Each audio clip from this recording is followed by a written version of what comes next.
শুধু দর্শক, এই মরিয়মের মা বাবা তারা এখানে দাঁড়িয়েছেন এবং তার সন্তানের বর্ণনা দিচ্ছেন। তারা আসলে এই সন্তানের চিকিৎসার জন্য সর্বশান্ত হয়েছেন। এখন বাধ্য হয়ে তারা মাননীয় প্রধানমন্ত্রীর দৃষ্টি আকর্ষণ করার জন্য জাতীয় প্রেস ক্লাবের সামনে এসেছেন এবং তারা আর্থিক সাহায্য চান, অনুদান চান এই শিশুকে চিকিৎসার জন্য। আপনি এখন কি চাচ্ছেন আপনার সন্তানের জন্য? ঘটনাটা বলেন।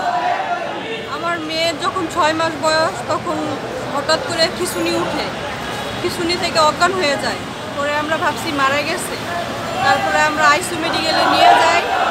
নেওয়ার পরে চিকিৎসা ডাক্তাররা দেখে যে হ্যাঁ এখনো জীবিত আছে। তারপরে ওরা আইসিইউর ভিতরে ভর্তি করে।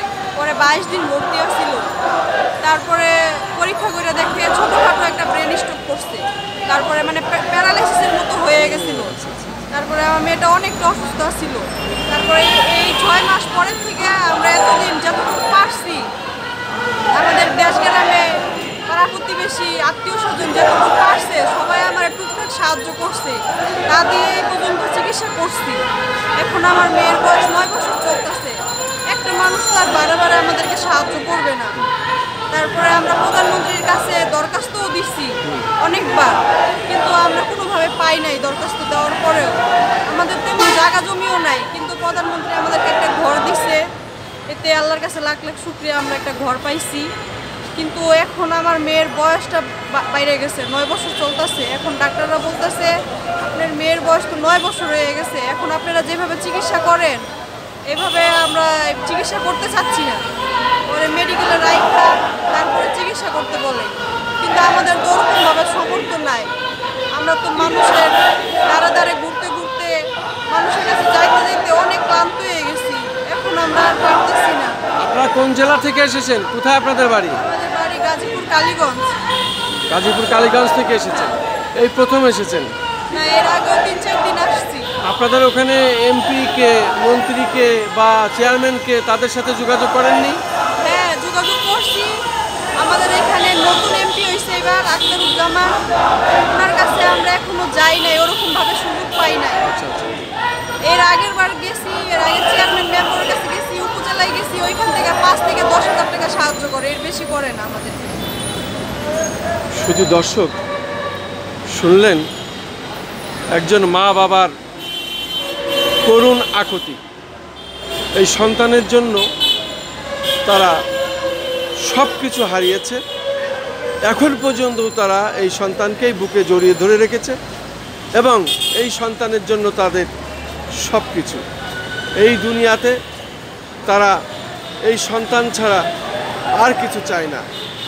একজন বাবা মার যে আকুতি সেটাই আমি তুলে ধরলাম। এই শিশু বাচ্চাটি 6 মাস বয়স থেকে সে এই ধরনের হঠাৎ কাশির সঙ্গে খিঁচুনি হয়, তারপরে তার ব্রেন স্ট্রোক হয়। এরপরের থেকেই সে এইভাবে প্রতিবন্ধী পঙ্গু মতো হয়ে গেছে। আমি ঠিক সেই অবস্থাটাই দেখিয়ে যাচ্ছি। এটার জন্য সে বিভিন্ন জায়গায় সাহায্য সহানুভূতি পেয়েছেন, কিন্তু এখন আর কেউ দিতে চায় না। এখন তাদের সর্বশান্ত। তাই তারা মাননীয় প্রধানমন্ত্রীর দৃষ্টি আকর্ষণ করার জন্য এবং সাহায্য সহানুভূতির জন্য জাতীয় প্রেস ক্লাবের সামনে সাংবাদিকদের মাধ্যমে তারা মাননীয় প্রধানমন্ত্রীর দৃষ্টি আকর্ষণ করার জন্য এখানে দাঁড়িয়েছেন। আসলে তাদের তো আর শেষ ঠিকানা এছাড়া আর কিছু নাই। তারা চায় তাদের সন্তানকে সুচিকিৎসা করে তারা ঘরে ফিরতে।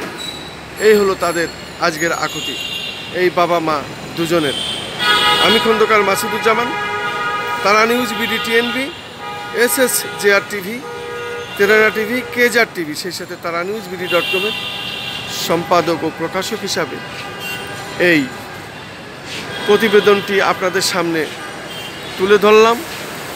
আমার ইউটিউব চ্যানেলের মাধ্যমে আপনাদেরকে এটা বোঝানোর চেষ্টা করছি, দেখানোর চেষ্টা করছি। যদি কোনো এদেশের বিত্তবান শিল্পপতি তাদেরও যদি কোনো ইচ্ছা হয়, সাহায্য হয়, মনে টানে, তাহলে তাদের এই নাম্বারে যোগাযোগ করতে পারেন, তাদের অনুদান বা সাহায্য করতে পারেন এবং তারা এখানে এই মোবাইল নাম্বারটি দিয়েছেন, এটার সাথে আপনারা যোগাযোগ করতে পারেন। এই দুটো কথার জন্যই তারা এখানে এসেছেন, সেটি হলো এই সন্তানকে বাঁচানোর মূল যে চিন্তা ভাবনা সেটা নিয়েই তারা এখানে এসেছেন। তারা সর্বশান্ত হয়ে আজকে জাতীয় প্রেস ক্লাবের সামনে হাজির হয়েছে।